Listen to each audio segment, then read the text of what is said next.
Olá a todos e bem-vindos de volta ao Railways Explained.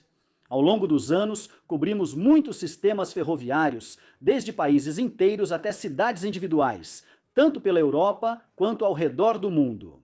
E quase toda vez que fazemos isso, uma parte significativa dos comentários críticos foca em uma questão: a pontualidade dos trens. Em nossos vídeos, geralmente usamos estatísticas anuais oficiais das operadoras ferroviárias. No entanto, muitos espectadores apontam que esses números nem sempre refletem a experiência real e que o que os passageiros sentem nas plataformas e dentro dos trens pode ser muito diferente do que os relatórios oficiais sugerem. Então, dito isso, vamos começar com a metodologia por trás da pesquisa e depois passar para uma análise detalhada dos resultados por país e categoria.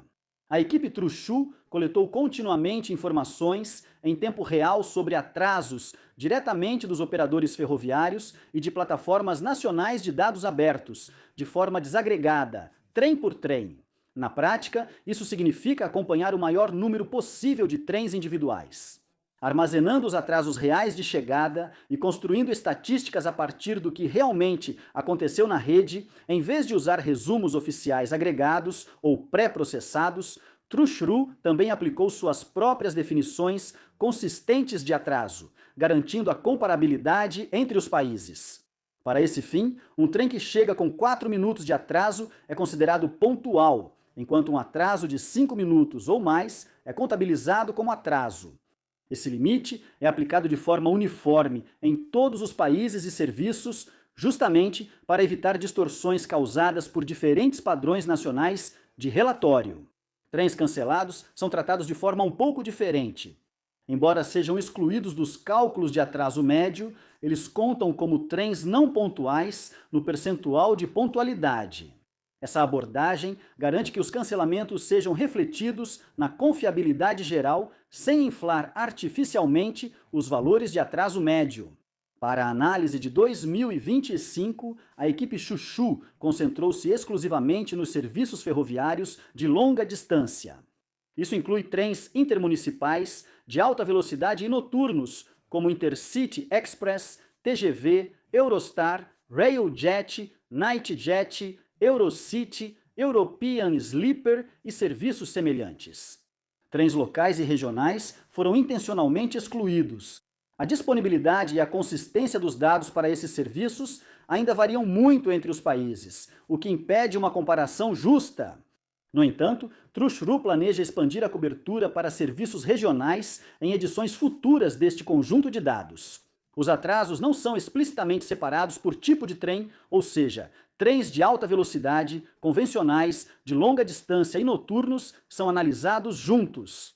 Assim, todos os dados ficam armazenados por trem, permitindo divisões extras por tipo de serviço tecnicamente.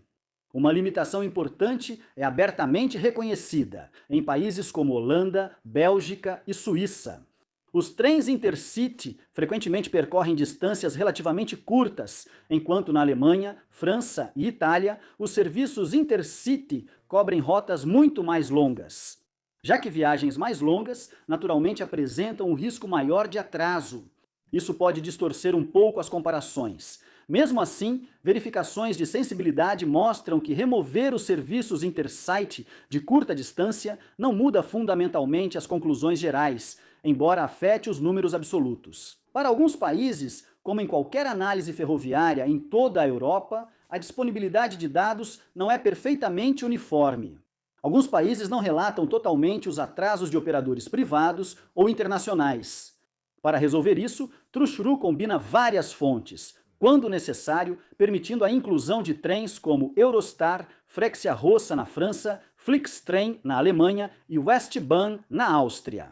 Embora a cobertura para alguns operadores ainda seja incompleta, também existem lacunas conhecidas, por exemplo, os serviços da Renfe na França.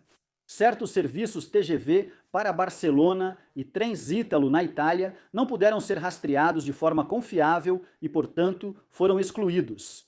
Os dados de atrasos franceses também são reportados apenas em incrementos de 5 minutos, o que reduz um pouco a granularidade, mas não afeta de forma significativa as médias. True-Crew rastreia os trens após a conclusão programada, o que significa que mudanças de última hora, incluindo cancelamentos, geralmente são registradas. No entanto, se um trem for completamente removido do cronograma sem deixar rastros, ele não pode ser incluído, algo que se acredita afetar apenas um número muito pequeno de serviços. Para a agregação final dos dados coletados, vários filtros foram aplicados, ou seja, trens sem nenhum atraso foram removidos dos dados.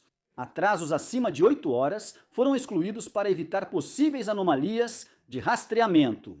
Serviços de trem que operam menos de 52 vezes por ano foram removidos das estatísticas por linha, e estações com menos de 2.000 chegadas rastreadas por ano foram excluídas dos rankings de estações.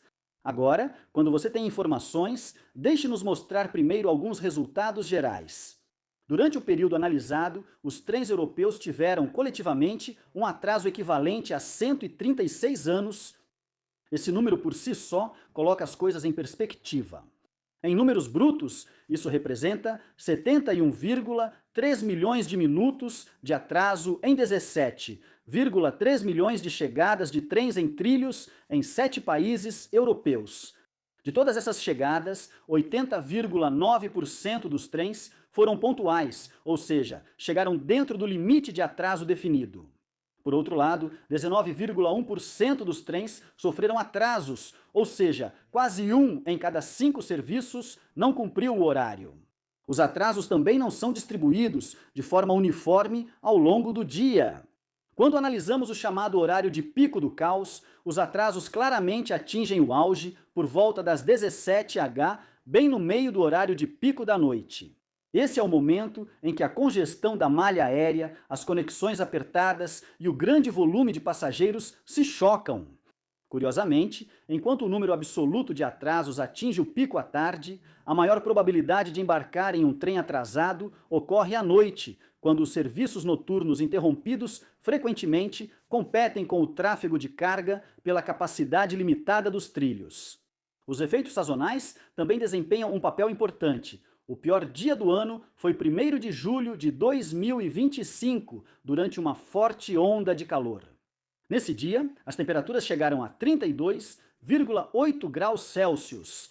Os atrasos médios subiram para 18 minutos, a pontualidade caiu para 64,6% e mais de 5,3 milhões de minutos de atraso foram registrados em um único dia. O calor causou estresse na infraestrutura, da dilatação dos trilhos à flacidez dos cabos, levando o sistema ferroviário ao limite. No extremo oposto, os dados também mostram um raro momento de tranquilidade. 25 de dezembro de 2024, dia de Natal, destaca-se como o dia de melhor desempenho, com menos passageiros, tráfego mais leve e menor pressão operacional. A pontualidade atingiu 87,8% e o atraso médio caiu para apenas 5,2 minutos. Pela primeira vez, as ferrovias da Europa funcionaram quase como um relógio. Depois de analisar o panorama geral, vamos dividir os resultados por país e ver como os sistemas ferroviários da Europa se comparam entre si. No topo da tabela, a Suíça mais uma vez estabelece o padrão, com quase 98% dos trens chegando no horário e o menor impacto acumulado de atrasos. A Holanda vem logo em seguida, confirmando sua reputação por ter uma rede ferroviária de passageiros densa, mas bem administrada. A Bélgica e a Áustria estão no meio do ranking, com números sólidos de pontualidade, mas com acúmulo de atrasos visivelmente maior. À medida que a complexidade da rede aumenta, a França fica logo abaixo da média europeia, enquanto sua rede de alta velocidade tem um desempenho relativamente bom.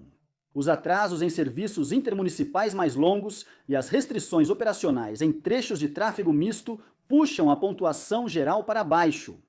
Na parte inferior do ranking, Itália e Alemanha se destacam com níveis de pontualidade significativamente mais baixos. A Alemanha, em particular, registra o pior desempenho em pontualidade e, de longe, o maior volume acumulado de atrasos entre todos os países analisados. Esse resultado pode parecer alarmante à primeira vista, mas é importante colocá-lo em contexto. A Alemanha não é apenas mais uma rede ferroviária nacional, ela é o principal centro ferroviário da Europa.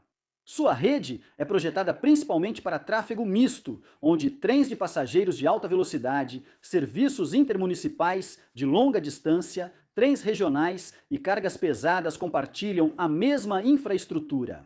Linhas exclusivas para passageiros existem só em trechos limitados. Quando sobrepomos esses resultados com os fluxos de carga europeus, o cenário fica mais claro. A Alemanha está no cruzamento da Europa.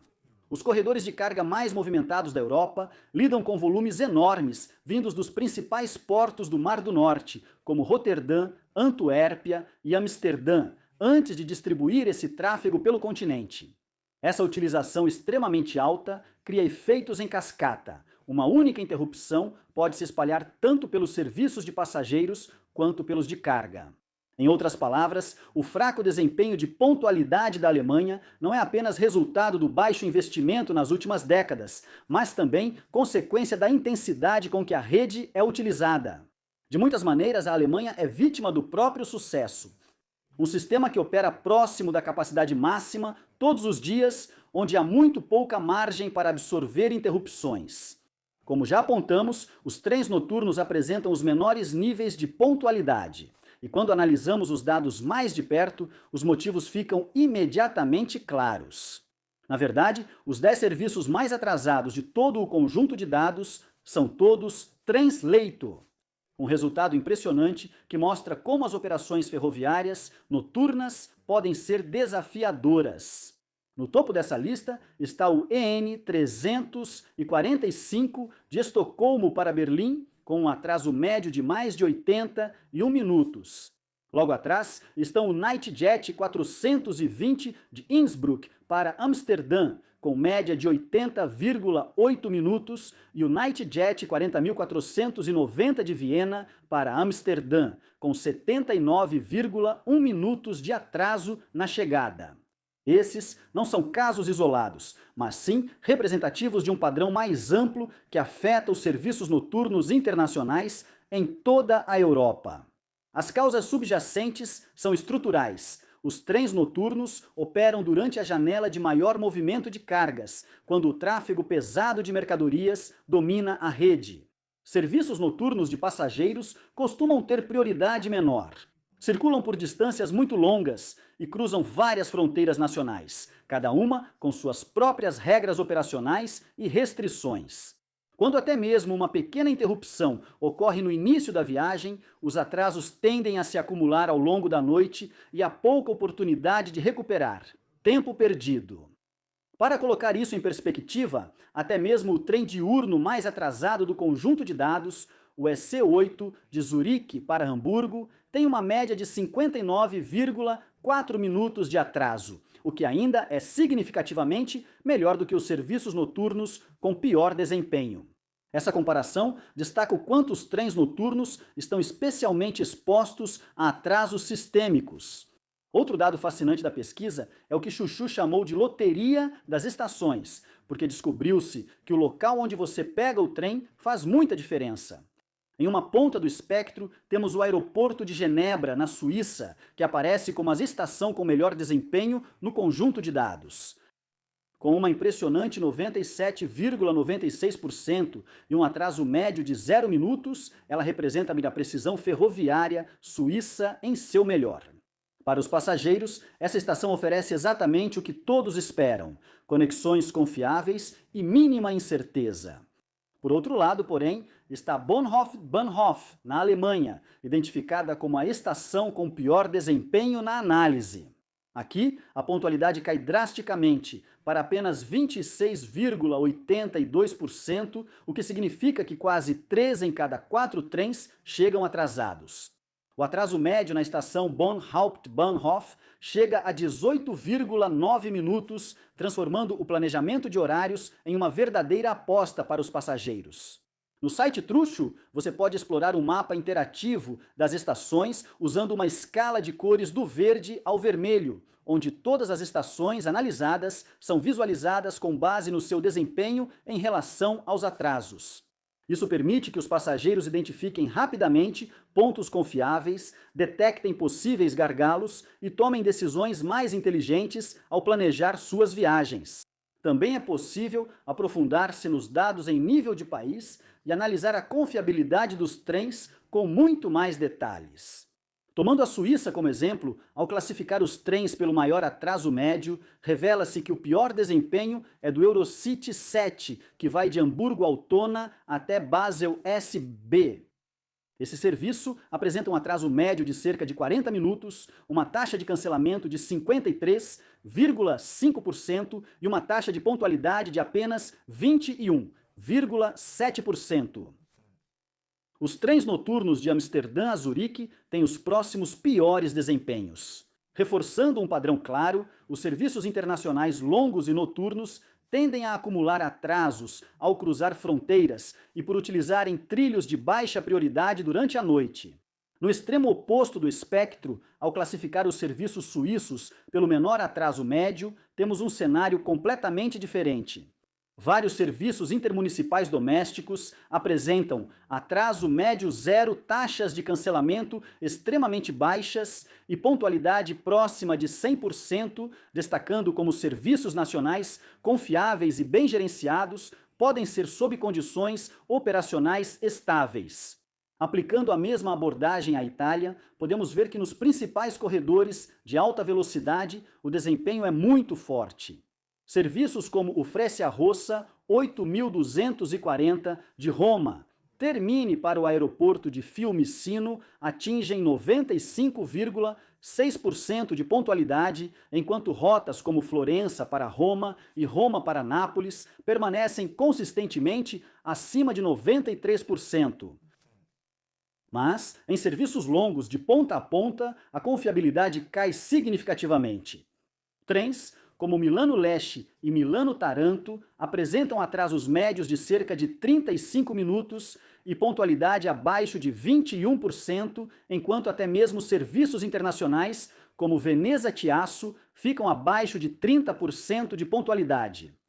Em todos os países, o padrão é claro. Rotas domésticas mais curtas e de alta frequência têm o melhor desempenho, enquanto os serviços internacionais, longos e noturnos, apresentam o maior risco de atraso. Exatamente o tipo de informação que as estatísticas nacionais agregadas frequentemente não mostram. Se você quiser explorar os dados por conta própria, pode fazer isso diretamente no site do Truchu. A plataforma é muito fácil de usar e explorar os dados é realmente interessante. E você pode ver rapidamente como diferentes trens, rotas e estações se saem em condições reais. Se já viajou em algum dos trens citados no vídeo, compartilhe sua experiência nos comentários. Adoraríamos saber se esses resultados correspondem às suas próprias viagens e o que você acha da iniciativa Truchu no geral. Se você gostou desta análise, não se esqueça de se inscrever no Railways Explained e ativar as notificações para não perder os próximos vídeos. Se você quiser apoiar o canal e nos ajudar a continuar produzindo conteúdo aprofundado sobre ferrovias, pode fazer isso pelo Patreon, PayPal ou adquirindo nosso e-book.